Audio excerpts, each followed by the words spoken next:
सुप्रभात। Class 10th है। आज हम लोग हिंदी व्याकरण का चौथा पाठ रस पढ़ेंगे। सबसे पहले तो रस किसे कहते हैं? रस का मतलब ही होता है आनंद। लेकिन आज हम जिस आनंद की बात करेंगे वह किसी और आनंद की बात नहीं, बल्कि काव्य के क्षेत्र में ही जो आनंद हमें मिलता है उसकी बात करेंगे।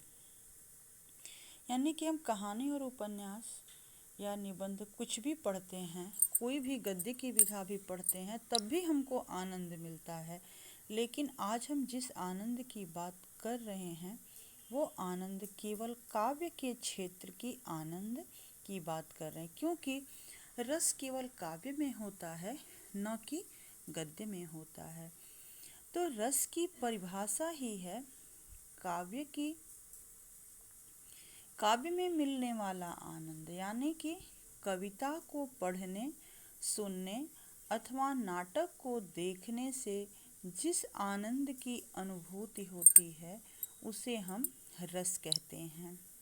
एक बार फिर से कि कविता को पढ़ने, सुनने अथवा नाटक को देखने से जिस आनंद की अनुभूति होती है उसे रस कहते हैं।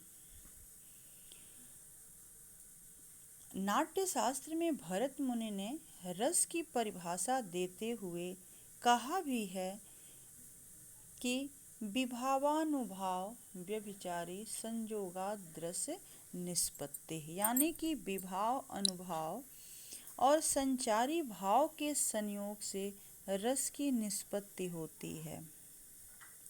सबसे पहले तो रस के 4 अवयव हैं: स्थायी भाव, विभाव, अनुभाव और संचारी भाव।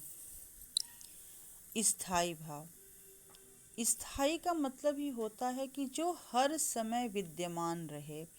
यानी कि प्रत्येक मनुष्य के मन में ये स्थायी भाव हर समय विद्यमान रहते हैं। बस अंतर इतना है कि ये सुषुप्तावस्था में रहते हैं और अनुकूल परिस्थिति के आने से जागृत अवस्था में हो जाते हैं।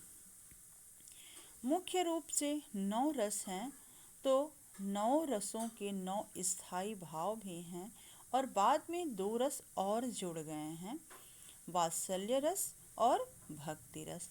इस तरह स्थायी भाव हम उन्हें ही कहते हैं जो हमारे मन में स्थायी रूप से विद्यमान रहते हैं और सुषुप्तावस्था में रहते हैं। जब अनुकूल परिस्थिति आती है तब वो जागृत अवस्था में होते हैं। दूसरा है विभाव। भाव को जागृत करने के जो कारक होते हैं, यानी कि भाव को जागृत करने वाले जो कारण होते हैं या सामग्री होती है या साधन होते हैं, उन्हें हम विभाव कहते हैं। जैसे कहानी या कविता के पात्र, घटनाएं, स्थितियां वे विभाव हैं जिन्हें देख करके पाठक के हृदय में भाव जागृत होते हैं। यानी कि भाव को जागृत करने वाले कारक को हम विभाव कहते हैं। ये विभाव 2 प्रकार के होते हैं: आलंबन विभाव, उद्दीपन विभाव। आलंबन विभाव, आलंबन का मतलब होता है सहारा। यानी कि पर्दे पर प्रकट मूल विषय वस्तु को आलंबन विभाव कहते हैं। जैसे पट पर राधा और कृष्ण के प्रेम को देखकर भाव जागृत होते हैं। अतः राधा और कृष्ण जो हैं आलंबन हैं। यानी कि हम किसी नाटक को जब देखते हैं तो जो मुख्य पात्र होते हैं और जिन्हें देखकर हम लोगों के मन में भाव जागृत होते हैं उन्हें ही विभाव कहते हैं। ये आलंबन विभाव भी 2 तरह के होते हैं, एक आलंबन और दूसरा आश्रय। आलंबन वह है जिसे देखकर भाव जागृत होते हैं और आश्रय वह है जिसके हृदय में आलंबन को देखकर भाव जागृत होते हैं। फिर है अनुभाव। तीसरा जो है रस का अवयव वो अनुभाव है। आश्रय की चेष्टाओं को अनुभाव कहते हैं।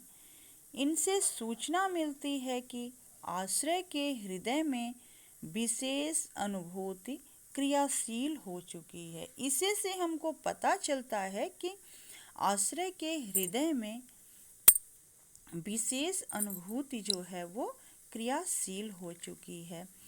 संचारी भाव, चौथा है संचारी भाव। तो संचारी भाव भी प्रत्येक मनुष्य के मन में उठने गिरने वाले मनोभाव हैं। ये हमेशा बनते बिगड़ते रहते हैं और इनकी संख्या 9 है। ये स्थायी न होकर के क्षणिक होते हैं और इनकी कोई स्वतंत्र सत्ता भी नहीं होती है। ये किसी न किसी स्थायी भाव के संगी साथी बन करके उनके साथ ही विचरण करते रहते हैं।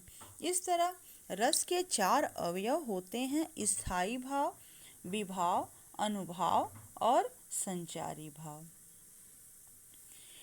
अब देखिए रस के भेद। तो रस के 9 भेद हैं जिसे हम लोग अगले क्लास में पढ़ेंगे। धन्यवाद।